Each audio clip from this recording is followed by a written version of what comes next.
Toph, I guess you should just come with me. Why? Because you think I can't put up posters on my own? It's upside down, isn't it? Hola, comrades. Today's topic of interest, perfection. There is no shortage of problems with the lionization of perfection in art. One is that the pursuit of perfection distracts from pursuing more important accomplishments, like making poignant and evocative and aching art. Another is that the quality of art is judged on how perfect it is, when in truth, unevenly stellar art, like The Last Jedi, is superior to art that is less flawed but unambitious, such as a lot of Marvel flicks. But this video isn't directly about either of those problems. It's about the tendency for supporters of a particular work to believe that the work is absolutely flawless. This isn't really a video about Avatar: The Last Airbender, although that's the main example I'll be using, mostly because it more than any other work has a large internet community using this line of thinking. This is a video about all shows that are acclaimed enough and popular enough to attract this sort of thinking. Breaking Bad, The Sopranos, and The Wire have been touted as perfect works of television by some of their supporters. This is toxic, not only because it perpetuates that narrow-minded idea that the best works are the most perfect, but because it leaves these supporters unwilling to engage with the series on a critical level. In truth, all of the shows I've mentioned are significantly flawed. The Sopranos can meander when it doesn't need to and waste time with uninteresting storylines. The Wire's character work isn't as good as it could be, and it doesn't know how to elevate tension between seasons. Breaking Bad starts slow, and it isn't always sure what to do with characters not named Walter White or Jesse Pinkman. Avatar: The Last Airbender masquerades as a lesser show for the better part of its first season. Its main character isn't as compelling as the show seems to think he is, and the final conflict between him and the main villain lacks personal stakes. This isn't to say all the shows I mentioned aren't masterpieces. They are. On a rating scale, I'd give The Sopranos a 9.5 out of 10, and all the other shows 10s. I wouldn't call any of them one of my 5 favorite shows ever made, but that's not why I wouldn't call them perfect. My 2 favorite shows of all time are The Americans and Mad Men, but I don't bow down before them and treat them like sacred objects. I analyze them as a critic, and if they make a misstep, I point out that misstep. I do this because I want to engage with them, not worship them. It's a sign of respect. Likewise, even though I preferred The Legend of Korra to Avatar, it's a more flawed show, I will fully admit that. The insipid love triangle that dominated Season 1, and to a lesser extent Season 2, may have been subverted in brilliantly mature and transgressive ways in the later seasons, but it's still there. The poor character work in Season 1 may have given way to intricate, poignant character portraits in later seasons, but it's still a blot on the series. Believing series can be perfect is the mark of an uncurious mind. Works of art are not math tests. Perfection in them is subjective and relative. If a show delivers a powerful depiction of grief, you may call it a perfect depiction, but what if you then watch a show that delivers an even more incisive and acute depiction of grief? The first show is no longer perfect. A perfect show would have to be a show that delivers everything better than any show has in the past or will in the future. That meaning writing, acting, cinematography, editing, music, and more. The notion of perfection in an inherently subjective thing like art is ludicrous. Why then do we cling to it? Why do we want to believe great works have no weak points or flaws? It's because we define ourselves by what we love. If we are so enamored by a work that we commit ourselves to it absolutely, we want to believe it does not have any mistakes. But this is a misguided and even fundamentalist approach.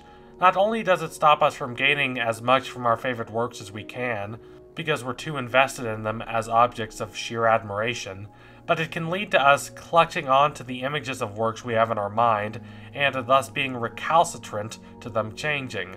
This was a major reason for the extensive backlash by a vocal minority at The Last Jedi. This kind of behavior also leads to us becoming defensive when someone criticizes our favorite works. We're so committed to the works we love that we don't see them merely as things we like, but as parts of ourselves. And honestly, I think that, in a vacuum, is beautiful. It's gorgeous. We should take pieces of art as pieces of ourselves, but we're defensive about them because we're defensive about ourselves. We don't want to change, and when our favorite works are criticized, we believe we're being coerced to change. To return to Avatar: The Last Airbender, fans identify so strongly with Aang not only because they relate to his character, but because he's led them on one of the grandest and most affecting journeys of their lives. To refer to him as the worst of the 5 most important characters in the show makes a lot of fans instinctively angry. I believe that he is the worst character of the main 5, but my issue is not that others think otherwise. It's that they don't even consider this line of thinking logically. They simply react negatively. Saying any major part of Avatar is anything less than perfect angers them, because they have this image in their heads of Avatar as this flawless show. Also, notice I said major. Fans are usually fine with critiques of minor elements of a work. Ultra-fundamentalist superfans may object to this, but most fans are fine with it. They do not believe that saying, for example, The Great Divide is the lesser episode, or even a bad episode, detracts from the general perfection of Avatar. Here, fans do not use perfect in a strictly literal sense. They describe the show in question as perfect, but when you question them about a certain maligned episode, they'll agree that it could have been done better. Thus, they are applying critical faculties, but only to certain elements, which they then exclude from their general interpretation of the show. This behavior may appear to be harmless, but it is insidious. They are implicitly declaring that only isolated, bad aspects of the works they love deserve to be criticized. They don't believe the core of what they love is flawed. This, while better than not being open to any criticism of shows one considers perfect, still perpetuates the harmful idea that we should not criticize the things we love. There's nothing wrong with Avatar not being perfect. There's nothing wrong with Breaking Bad not being perfect. There's nothing wrong with The Wire not being perfect. The best measure of a show is not how few flaws it has, but rather the impact of the work as a whole. Judging art this way is difficult. CinemaSins has rightfully been scorned for how it judges works purely by pointing out what it perceives to be flaws, but a lot of better critics have, I must admit, generally the same philosophy.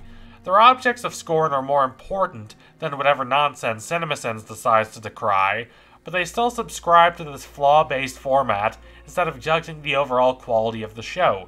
We should not aim to make art as close to perfect as we can. We should aim to craft ambitious, transgressive, tight, electrifying, transformative pieces of art. *Halt and Catch Fire* is one of my favorite shows of all time, despite it being far from perfect. Its first season was uninspired, directionless hackery, but it improved, and it became one of the best shows in the history of television by season 3. If perfection is the goal, then that first season is a huge red mark against the series. But if the goal is to make poignant, evocative art with nuanced characters, as I believe it ought to be, then the first season does not count against the series as a whole nearly as much.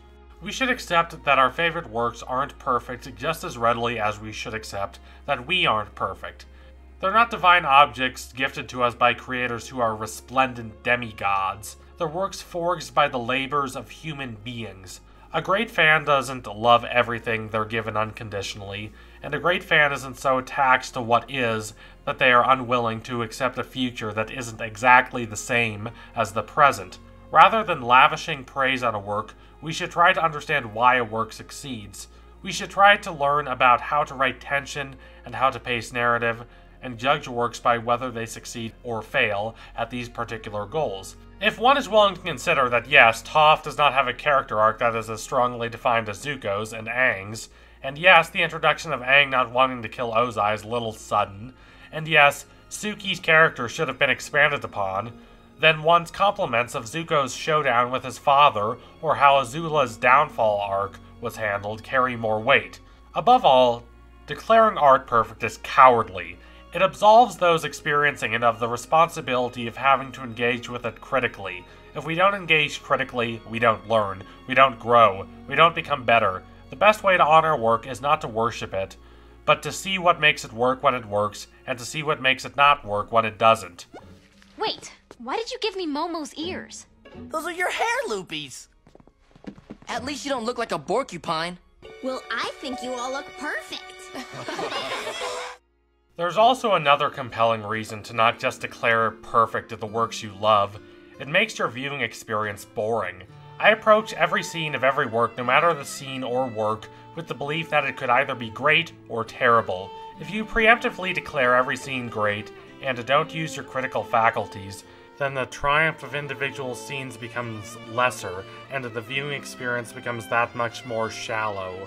The most baffling complaint I see addressed to critics is that constantly critiquing a work makes the process of experiencing it somehow lesser.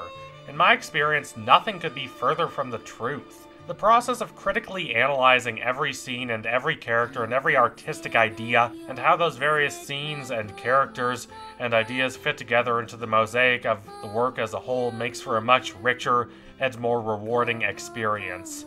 Anyway, if you liked what you saw today, consider donating to my Patreon so I can produce even more critical content. Also, don't forget to like and comment and subscribe, all that imperfect but glorious stuff. Adios, comrades.